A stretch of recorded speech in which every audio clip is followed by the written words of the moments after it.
नमस्कार दोस्तों।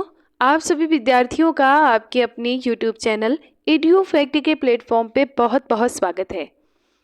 दोस्तों, TGT, PGT, net, JRF, D triple SB जैसी महत्वपूर्ण परीक्षाओं को ध्यान में रखते हुए जो हिंदी साहित्य के बहुविकल्पीय प्रश्नों की श्रृंखला चल रही थी, उसी श्रृंखला को आगे बढ़ाते हुए आज की क्लास में हम कुछ अन्य महत्वपूर्ण प्रश्नों को सॉल्व करेंगे। तो आइए साथ मिलकर आज की क्लास को देखते हैं।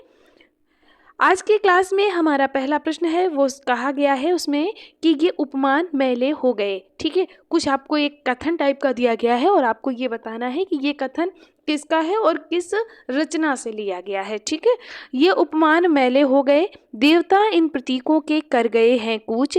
यह पंक्ति, ये जो पंक्ति आपकी दी गई थी, ये पंक्ति अज्ञे जी की किस कविता से ली गई है, ये आपसे पूछा गया है। ठीक है, तो यहाँ पर चार उनकी कविताएं दी गई हैं।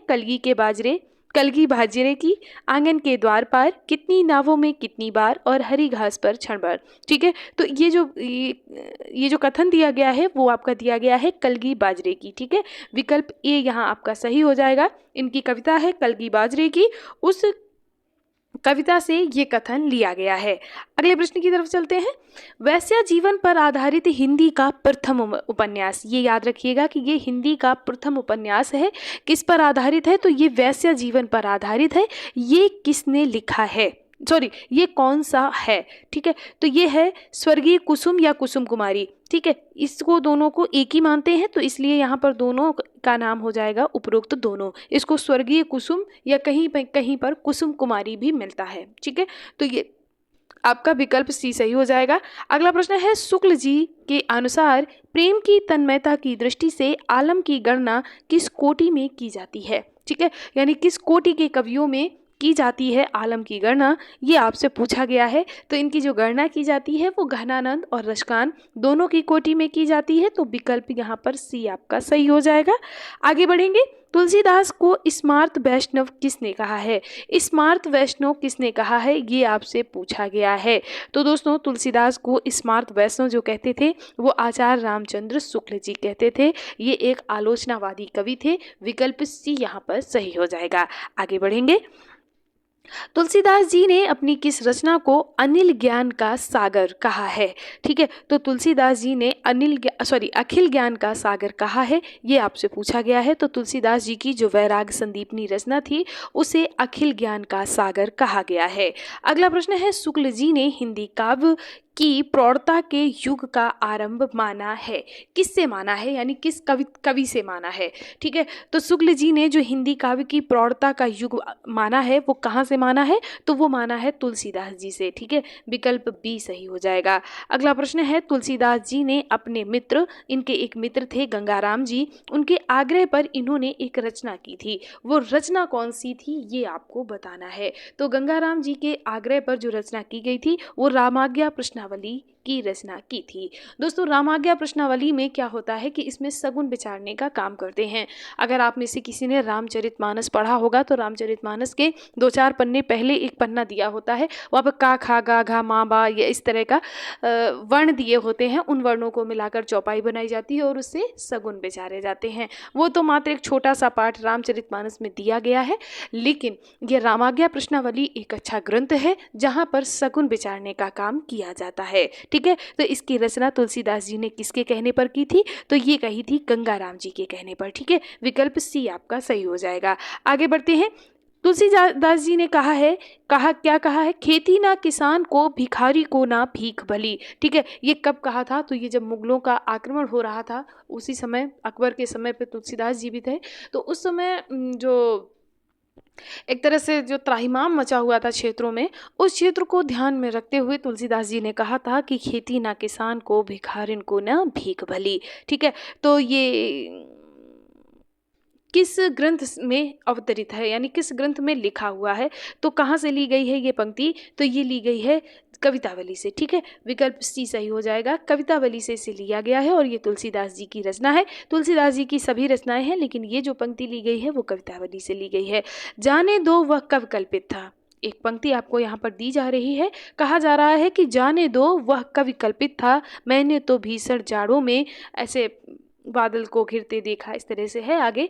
तो उपरोक्त पंक्ति जो है वो किस कवि की है, ये आपसे पूछा गया है। तो उपरोक्त जो कवि है वो किसकी है, नागार्जुन की है, ठीक है। और कविता का नाम क्या है, तो इस कविता का नाम है बादल को घिरते देखा है। ये भी लिख लीजिएगा, कभी कभी ये भी पूछ लेता है।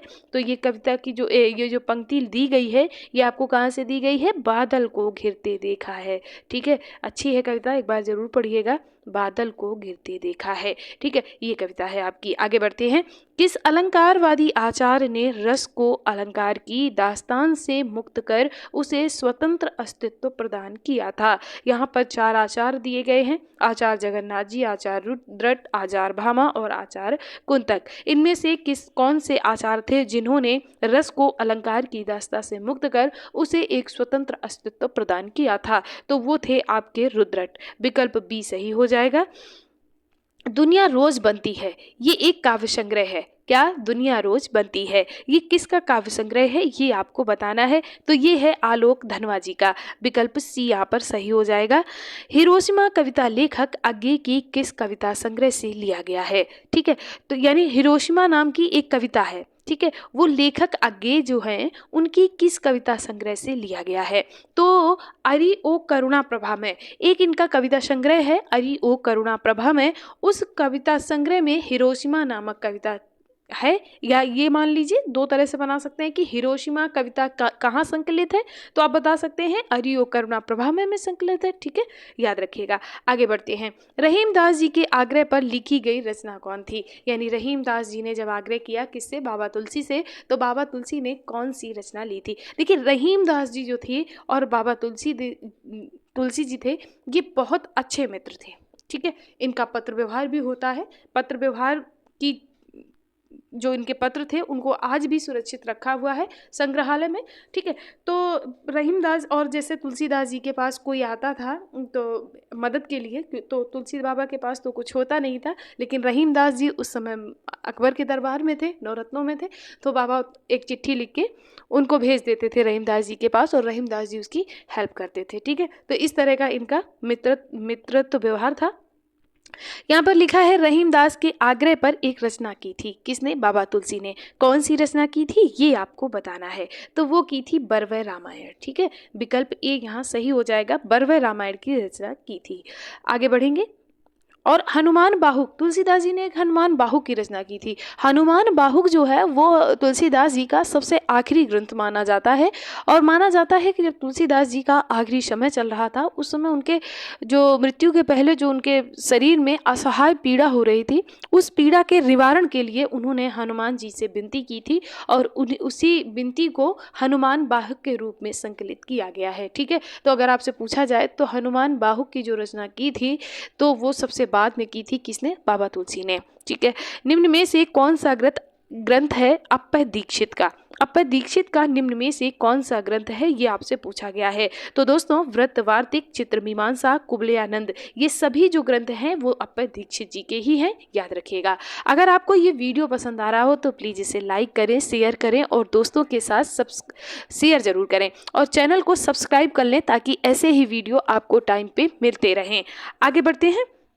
निम्न में से कौन सा कहानी निर्मल वर्मा की है, इनमें से कौन सी कहानी है जो कि निर्मल वर्मा की है, तो जलती झाड़ी। इसका जो समय था वो था 1965, जलती झाड़ी का। इसके बाद में अगली कहानी है पिछली गर्मी में, इसका जो समय था वो 1968 था, ठीक है। और इसके बाद में अगला जो है वो है बीच बहस में, तो बीच बहस में जो है इसका जो समय था वो क्या था, तो 1973 था। और दोस्तों ये सभी जो कहानियां हैं ये सभी कहानियां किसकी हैं, ये निर्मल वर्मा जी की हैं, ठीक है। जलती झाड़ी, पिछली गर्मी और बीच बहस में इनका जो इनका प्रकाशन का समय है वो भी लिखा है, याद कर लीजिएगा। आगे बढ़ते हैं। सौरसेनी मूलतः किस विधा की भाषा है, सौरसेनी जो है वो किस विधा की भाषा है ये आपको बताना है। तो दोस्तों जो सौरसेनी है वो आपकी नाटक विधा है, ठीक है। विकल्प ए सही हो जाएगा, ये नाटक विधा की भाषा है, वो विधा है। निम्न में से कौन सा ग्रंथ भोजराज का है, ठीक है। तो सरस्वती कंठाभरण और श्रृंगार काश, ये जो दोनों रचनाएं हैं ये भोजराज जी की ही हैं, तो विकल्प सी यहाँ आपका बिल्कुल सही हो जाएगा, ठीक है। दोस्तों आपसे फिर वही आग्रह है, वीडियो को लाइक करें, दोस्तों के साथ शेयर करें, अपने सुझाव हमें कमेंट करें। ये वीडियो आपको कैसा लगा ये भी आप हमें कमेंट में ज़रूर बताएं और चैनल को सब्सक्राइब ज़रूर कर लें। आप सभी विद्यार्थियों का एक बार दिल से बहुत बहुत धन्यवाद।